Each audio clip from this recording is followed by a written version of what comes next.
jambo ambalo kwamba linafanywa na watu adhimu, na ni jambo limeagizwa na Mwenyezi Mungu Subhanahu wa Ta'ala al-adhim. Hili jambo ni adhimu kwa sababu limefanywa kwanza na watu adhimu, manabii wote. Hili jambo lao, hata yule ambao kama kuna nabii hajalifanya ni jambo, basi inabidi ajarudi ajalifanya. Katika manabii wote Nabii Isa tu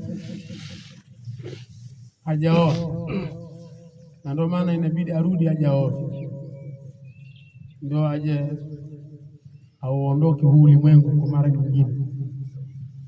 Kwa vile ni jambo adhimu, kadri jambo linapokuwa ni adhimu na mambo yake pia yanakuwa ni adhimu, mazuri yake ni adhimu, lakini pia na mitihani yake ni nini? Adhimu. Kwa hiyo kubwa zaidi, kwa ufupi,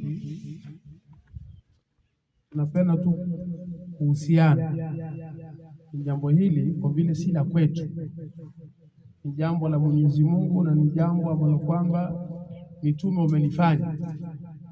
Tujitahidi sana kufuata maagizo ya Mwenyezi Mungu.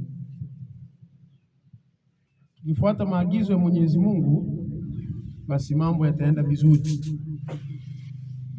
Na huwezi kufuata maagizo ya Mwenyezi Mungu, lazima uangalie aliyokuja kutufundisha, ambaye ni Mtume Muhammad sallallahu alaihi wasallam. Mtume Muhammad sallallahu alaihi wasallam amechaguliwa yeye kuwa ndio kiigizo chema